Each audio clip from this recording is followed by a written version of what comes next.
তো Gmail account দিয়ে কিভাবে হচ্ছে আপনারা একটা আপনাদের ওয়েবসাইট তৈরি করতে পারবেন। তো জিমেইলে যাব, ফার্স্ট যাওয়ার পর দেখেন সাইডে ব্লগার লেখা হয়েছে, ব্লগারে যাব। অ্যান্ড ব্লগারে গিয়ে এখানে আপনি হচ্ছে ক্রিয়েট করতে পারবেন বা অথবা সিঙ্ক ইন। যদি আপনার থেকে থাকে আগের থেকে অবশ্যই আপনি সিঙ্ক ইন করে দেবেন। আমি আসলে এখানে নতুন করে ক্রিয়েট করবো। তো আমার যে জিমেইলটা দেওয়া আছে, তো আমি জিমেইলটা দিয়ে ওপেন করে নিচ্ছি, ঠিক আছে।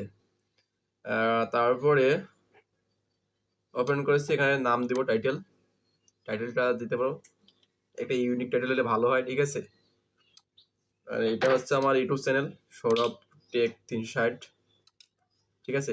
এই চ্যানেলটাতে কিন্তু সব টেক রিলেটেড ভিডিও আসে এবং আর্নিং রিলেটেড, সো এটা সবাই সার্চ করে রাখতে পারো। আমি এই নামে একটা আমার ওয়েবসাইট খুলবো, ঠিক আছে, সৌরভ টেক 360, আর এই নামে আমি টাইটেলটা দিচ্ছি। তো ভাবলাম যে না, টেক 360 দেই, কারণ ওইটা একটু ইউনিক, মানে ইউনিক না হলেও একটু লোকাল ইউনিক হয়, তো দিতাম। তো দেওয়ার পর দেখলাম কি ওটা নিচ্ছে না, ঠিক আছে, ওটা যাচ্ছে না। তো কি করা যায়, লাস্টে একটু চেঞ্জ করব।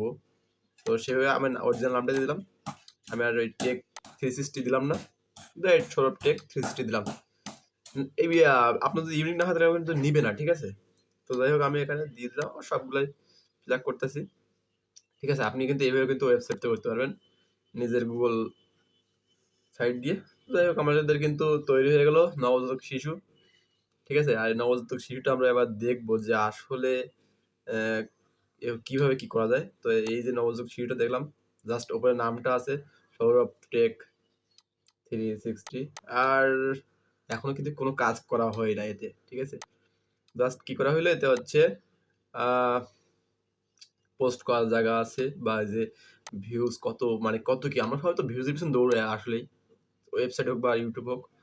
তো এই যে কত ফলোয়ার বা কত কি হয়েছে, এই জায়গার থেকে দেখা যায় যে আপনার কত কি ভিজিটর আইছে। তো ভিজিটর ওখানে এখন সবাই নতুন তৈরি হয়েছে। যাই হোক, কমেন্টস, আর্নিংটা হচ্ছে সবাই আর্নিং এর পিছনে ছুটে যায় হোক, এখান থেকে অ্যাডসেন্সেও যদি আর্নিং করা যায়, ঠিক আছে। অ্যাডসেন্স অ্যাড করে, তো অ্যাডসেন্স অ্যাড করার পরে ইনকাম, এই যে আর্নিং। তো এখন এটা একটা ভিজিটর লাগে, তারপরে এটা করতে হয়, তাহলে হয় না। দেখ, তারপর পেজেস মানে আমরা কতগুলো পেজ তৈরি করবো, ঠিক আছে। মানে একটা ওয়েবসাইটে একেবারে অনেক পেজ, সেট পর পেজ তৈরি করা যায় সম্ভব। তো লেআউট এখান থেকে সবগুলো করা যাবে। ও হ্যাঁ, এর মাঝখানে বলে রাখি, লেআউটে গিয়ে কিন্তু কিছু কিছু জায়গায় অ্যাড বসানো যায়, অন্য সাইড থেকে অ্যাড এনে সেই অ্যাড বসে আপনি কিন্তু ইনকাম করতে পারবেন, ফার্স্ট দিন থেকে ইনকাম করতে পারবেন, মানে ব্লগ সাইডে।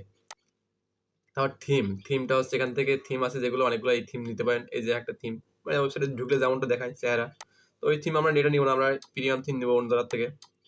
তো সিটিংয়ে গিয়ে যে নাম, টাইটেল, ডিসক্রিপশন অনেক কিছু দেওয়া আছে, ঠিক আছে। এগুলো আমরা পরে ঠিক করবো যখন, তখন আরেকটা ভিডিও নিয়ে দেখাবো, কারণ একটা ভিডিও দেখাতে গেলে অনেক লং হয়ে যায়, ঠিক আছে। আমরা এক ভিডিও দেখাবো না, তো সেজন্য আমরা শর্টকাটে এটা সাজিয়ে দিচ্ছি যে কীভাবে ওয়েবসাইটটা কেমনে কি, আসলে জাস্ট একটা ধারণা দিচ্ছি, ঠিক আছে। যারা জানেন তাদের জন্য তো আলাদা ব্যাপার, ঠিক আছে। যারা জানেন না তাদের জন্য ধারণা, আর এটা কন্টিনিউ করতে হয়, ঠিক আছে। তারপরে এখান থেকে মোটামুটি মিটিং কিছু কিছু চেঞ্জ করতে হবে, এবং সেটিংগুলো আছে সেগুলো পরে ভিডিও দেখাবো, এগুলো দেখাবো না। আর হ্যাঁ, যেটা বলছিলাম যে অন্য সাইডের থেকে অ্যাড এনে ইনকাম করা সম্ভব, ঠিক আছে, প্রথম দিন থেকেই ব্লগ সাইট বানিয়ে। তারপরে এগুলো একটা পেজের একটা ধারণা, এগুলো দিয়ে কোনো কিছু নাই।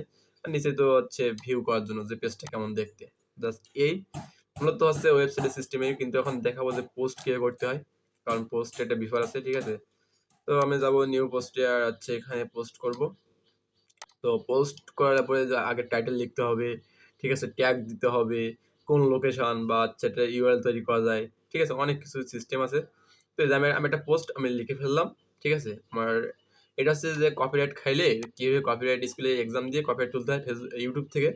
তো তার উপরে আমি একটা পোস্ট লিখলাম, অ্যান্ড সেটা, ও আগে একটু বলে রাখি, যদি কেউ কপিরাইট মিস্টেক খাইয়ে বসেন, ঠিক আছে, তারা হচ্ছে আমার এই ওয়েবসাইটে এইখানটাতে ঢুকে আপনারা এই যে লেখাগুলো কপিরাইট স্কুলে যে কোয়েশ্চেনগুলো আসে, তার অ্যান্সারগুলো আমি দিয়ে দিচ্ছি। এখান থেকে আপনারা এই অ্যান্সার শিট নিয়ে আপনারা কিন্তু কপিরাইট স্কুলে এক্সামটা দিতে পারেন।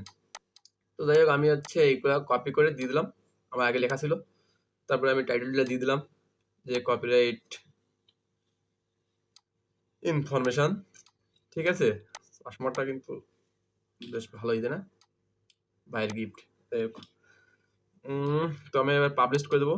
ট্যাগ ম্যাগ খুব একটা দিলাম না এখন, নতুন যেহেতু। তো নবজাতক শিশুটা কেমন লাগতেছে দেখি। ভালো লাগতেছে না, আমার চশমা ভালো লাগতেছিল। তো যাই হোক, তারপরে হচ্ছে আমরা এখন ব্লগ পোস্টে যাবো। এই যে পোস্টটা কেমন দেখাচ্ছে আমি পোস্টটা ভিউ করি। তো এই যে পুরাই, ঠিক আছে? পুরাই হচ্ছে এখানে কমেন্ট-টমেন্ট করা যাবে। যাই হোক পুরাপুরি পোস্টটা করে দিলাম অ্যান্ড গুগলে কিন্তু তৈরি হয়ে গেল। ঠিক আছে? অ্যান্ড দেখতে পাচ্ছেন আমি কিন্তু এই ভিডিওর নিচে আমার এই ওয়েবসাইটের ওয়েবসাইট না, আমি এই পোস্টটার লিঙ্ক দিয়ে রাখবো যাতে করে কপিরাইট আপনারা ওইগুলো দেখে আপনাদের অ্যান্সার শিট করে নিতে পারেন। ঠিক আছে? তো মোটামুটি এখানে আমি আরেকটা কাজ করি। ওখানে একটা লোগোর দরকার। ঠিক আছে? মানে যখন ওই যে ব্লগের যে লোগোটা দেখাচ্ছে ওই লোগোটা দেখাবে না। আপনার নিজস্ব চ্যানেলের লোগো দেখাবে।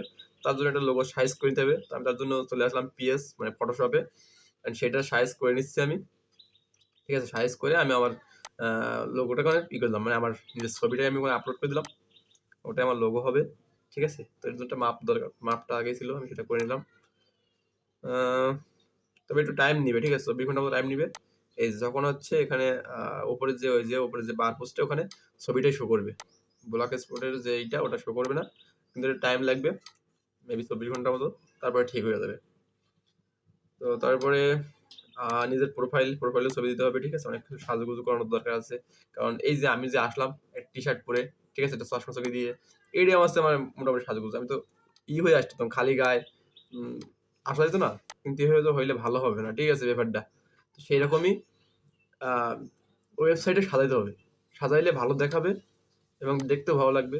ঠিক আছে? আর এই যে লেআউটে এখানে হচ্ছে মনে করেন যে গিয়ে আপনার এই যে গ্যাজেট-ম্যাজেট দিয়ে দিবেন। ঠিক আছে? গ্যাজেট আছে ওখানে এড বসাইবেন। এগুলো সব আমি দেখাইবো একের পর এক।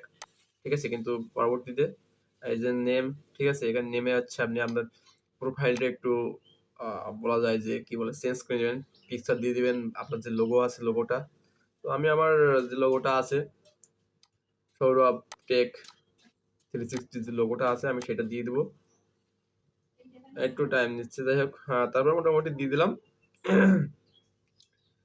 এখন তারপরে যা আছে সবগুলো সেটিং আমি কিছু করলাম না। সেভ দিয়ে দিলাম ডাইরেক্ট। আগে দেখি কেমন দেখাচ্ছে। ঠিক আছে? তো তারপরে তারপরে ভিউ করি অ্যান্ড সাইডে কিন্তু ছবিটা শো হয়ে গেল। ঠিক আছে? তো যাই হোক মোটামুটি আমাদের কিন্তু পোস্ট করে দেখলাম যে আমাদের কেমন কি হচ্ছে। আর এই জায়গায় সোশ্যাল সাইটে শেয়ার করা যাবে মোটামুটি সব জায়গায় নিয়ে। আর এটা পুরোপুরি দেখাবো যে কিভাবে কি করবেন। সাইটটা কিভাবে সাজাতে হবে, HTML করতে হবে, সবকিছু দেখানো হবে। ঠিক আছে? তো মোটামুটি আপনারা যদি আমার ভিডিওগুলো ভালো লাগে অবশ্যই আমার চ্যানেলটা সাবস্ক্রাইব করে রাখবেন। চ্যানেলটা নতুন শর্ট টেক ৩৬০ যে আমাদের 360 যে চ্যানেলটা একদম সাবস্ক্রাইব। ঠিক আছে? ভিডিও কন্টিনিউ রেগুলার করব যদি আপনাদের সাপোর্ট পাই এবং যদি ভালোবাসা থাকে।